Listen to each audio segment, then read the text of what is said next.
Salve. Welcome, brother. My name is Brent. I am a Freemason, and this is Stone, Iron, and Oak.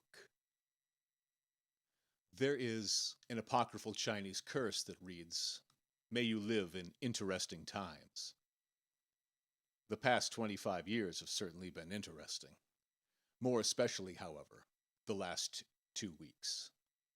It feels more like a capstone on a quarter century of rising political turmoil that began on September 11th, 2001, and has only ratcheted up since.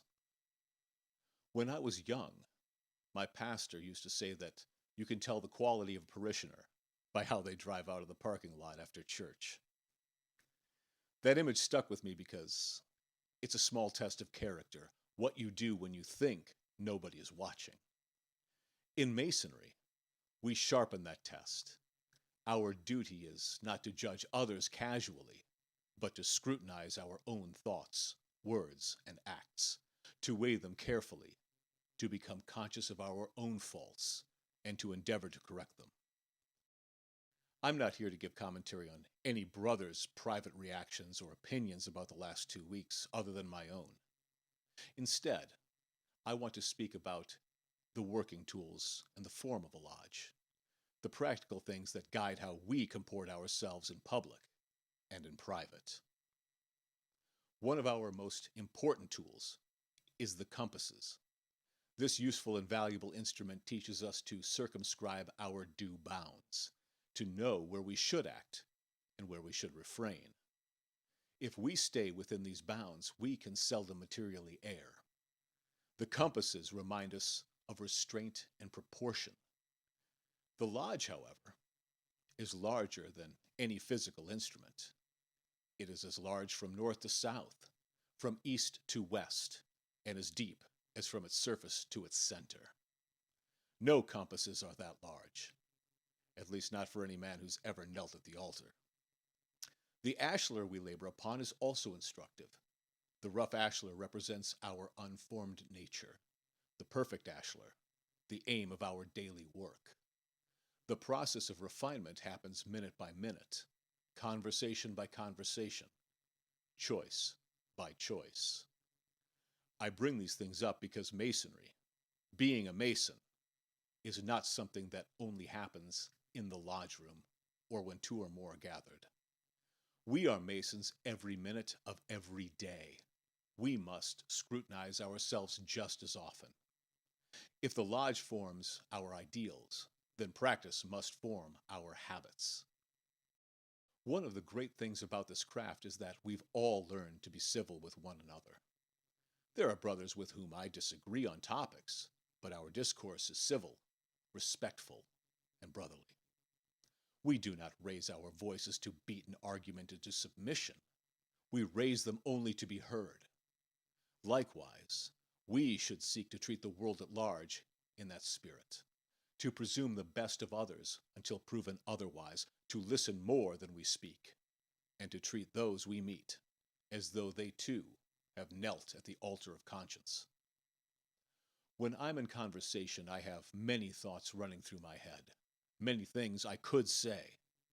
But before I speak, I try to ask myself, will the next words from my mouth add to this conversation? Oftentimes, the answer is no.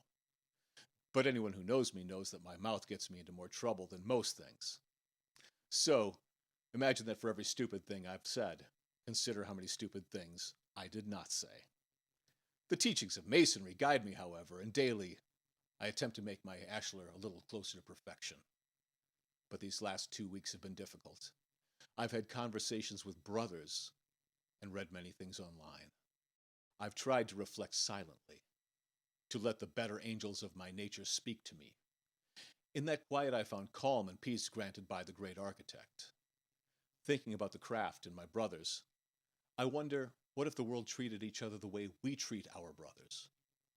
I want to live in a world where we meet on the level and can respectfully disagree without fear of hard feelings or violence. I feel comfortable and safe with all my brothers in a lodge room, but imagine a world where every step of the way is as if you were in lodge. The only way to approach that ideal is practical. Seek out men of character and teach them what we have learned. Model restraint, insist on civility, and refuse to amplify rancor. A few practical steps we can take, starting today, is before posting or forwarding anything online, ask, is this true? Is this necessary?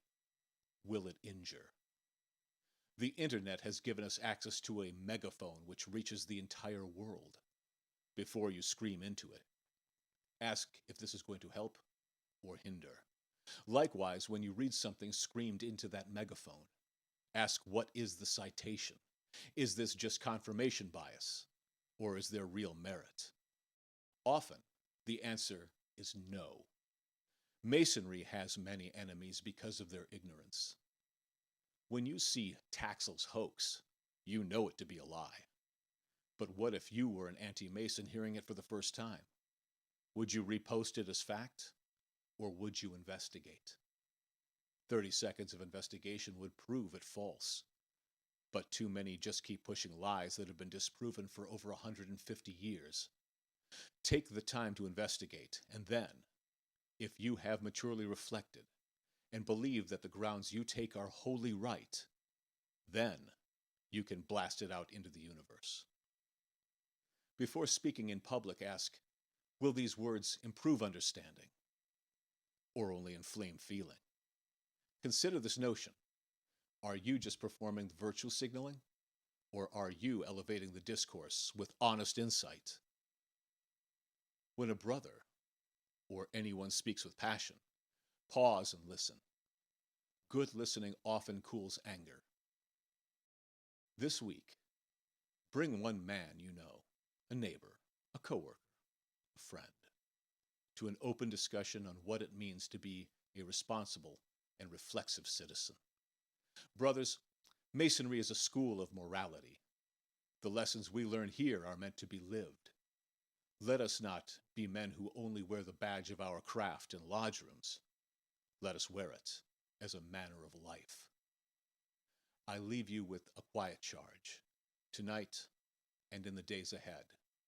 Contemplate one small restraint you will practice, one place where you will let the compasses guide you and the ashlar be your aim. If everyone does of that, the world will change not by proclamation, but by example. Salve. Welcome, brother. Please like and subscribe because this is a small channel and I cannot express how important it is.